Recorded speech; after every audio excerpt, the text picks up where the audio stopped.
esto, estamos con toda la actualidad de la política porque se está cerrando la campaña, y estamos ya a 2 días, 3 días de las elecciones. Sí, el domingo son las elecciones. Estoy viendo cuánto falta para que se cierren las campañas. ¿Cuánto? 4 horas y 25 minutos más o menos en este momento. Hay tiempo.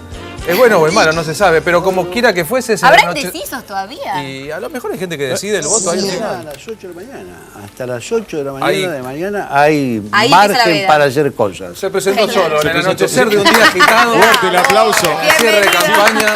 Primero en la lista de candidatos a legisladores de la Ciudad de Buenos Aires, Jorge Tayana, ex canciller de la República Argentina. Ex canciller, gracias por estar acá. No, muchas gracias a ustedes por invitarme. Suena raro ex canciller, ¿no?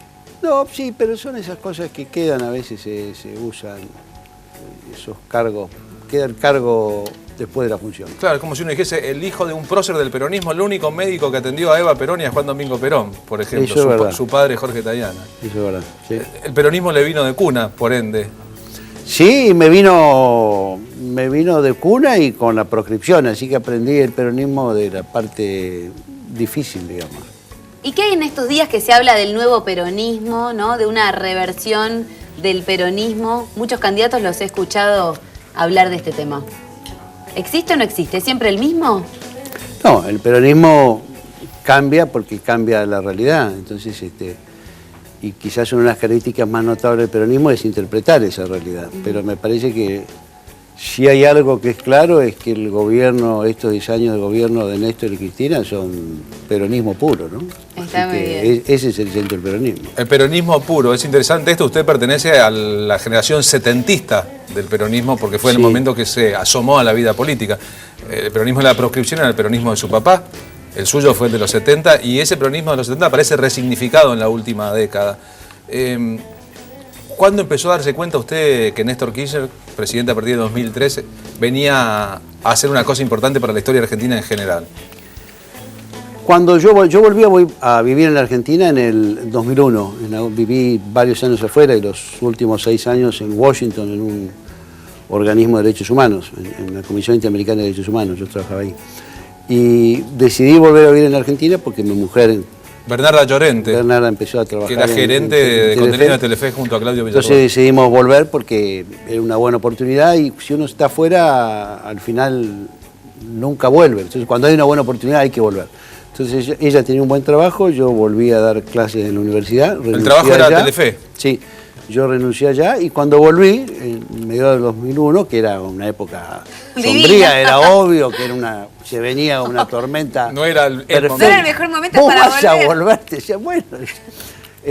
Claro. Ahí lo vi a Néstor, ¿no? Yo lo había conocido alguna vez de la otra época, cuando él todavía estaba en la FUR, ¿no? Y el que me acercó fue el Flaco Kunkel, que había sido uno de los jefes históricos de la FUR. ¿Eso en el ámbito de La Plata, la Universidad de La Plata, lo había conocido? Lo había conocido en esa época, era en el movimiento estudiantil. Yo estaba en Buenos Aires, pero había tenido alguna vinculación con él. Y ahí empecé a vincularme a través del Flaco y del grupo de Luis Ilarregui, que estaba en la provincia y en La Plata. Y empecé a acercarme a un grupo y en el 2002... yo fui secretario de Derechos Humanos de la provincia, que me nombró Felipe Solá, y seguí colaborando con el grupo de Néstor, que era un grupo chiquito. El grupo Calafate, el grupo... Claro, con un grupo muy chiquito, y que nos estábamos preparando para hacerle, cuando se abre el proceso electoral, para hacerle campaña en el 2003 con perspectiva de... Ganar en el 2007. Claro, en el 2007 no va a ir bien, decíamos. Exactamente, la perspectiva original era esa, cambió todo brutalmente porque la realidad está más Porque allá. De la Sota no movió el amperímetro, porque Felipe no quiso, porque Reutemann no quiso y porque Néstor, dio un paso sí al frente que era y un dijo, hombre audaz, dijo sí, y ahí dijo vamos. Yo me presento. Cuando eso se decidió, la intención de voto de Néstor Kirchner era el 10% más o menos como candidato individual. Menos, era menos. Era menos del 10%. Era menos del 10%. Y ahí se lanzó y bueno, y rápidamente vimos que efectivamente había una posibilidad. Y bueno, y los que nos conocíamos, creíamos que él iba a hacer lo que finalmente hizo, ¿no? O sea, realmente la crisis había una oportunidad extraordinaria de cambiar la ecuación política de la Argentina. Es interesante porque para mucha gente fue una sorpresa aquel presidente que dijo no voy a dejar las convicciones en la puerta de la Casa Rosada, cambio es el nombre del futuro, conmigo no van a poder, yo no me voy a... Y para mucha gente fue una sorpresa que hubiera coherencia entre la obra y el discurso. Usted dice, los que lo conocíamos de antes sabíamos que iba a ser así. Sí, bueno, y además eso son las circunstancias que producen las crisis, ¿no? Las crisis son tremendas, pero al mismo tiempo abren oportunidades. Seguro. Y lo que tenía Néstor es un enorme talento para saber aprovechar políticamente las oportunidades que daba la crisis, porque él teníamos una debilidad enorme, ¿no? Eso lo contaba él, ¿no? Sí. Que el primer día había que pasar la primera hora, la segunda hora, y cómo fue construyendo desde una enorme debilidad una capacidad de tener poder político para transformar la realidad. Hoy que a 3 años de la muerte de Néstor Kirchner, perdón, el domingo se cumple el día de las elecciones, su ausencia es muy evidente, pero al mismo tiempo su presencia también es muy evidente. Quería preguntarle cómo se relacionó él con usted, que venía de un pasado diferente al suyo, que había estado una parte importante de su juventud preso. ¿Usted estuvo 10 años preso en total? No, tanto no, 7 y medio. 7 años y medio preso. ¿Y qué significaba para él interactuar con gente que la había pasado mal en los años más o duros? menos lo mismo, porque éramos compañeros de generación, nacíamos en el mismo año, somos del 50, tuvimos más o menos la misma formación política, nos entendíamos muy rápidamente, digamos, así que ni siquiera teníamos que explicarnos mucho las cosas. Conversábamos un rato y teníamos los códigos para. Sí, además para imagino que siendo temas sensibles, Néstor siempre demostró alta sensibilidad, no hacía falta hablar demasiado. Y yo también quería meterme un poco con el tema de los derechos humanos, vos que eso es una eminencia, para que repasemos juntos qué se hizo en estos 10 años en materia de derechos humanos, ¿no? Vos venías con un know-how bastante importante, y digo, me imagino que desde un comienzo hiciste ahí una fusión importante con Néstor. Sí, claro.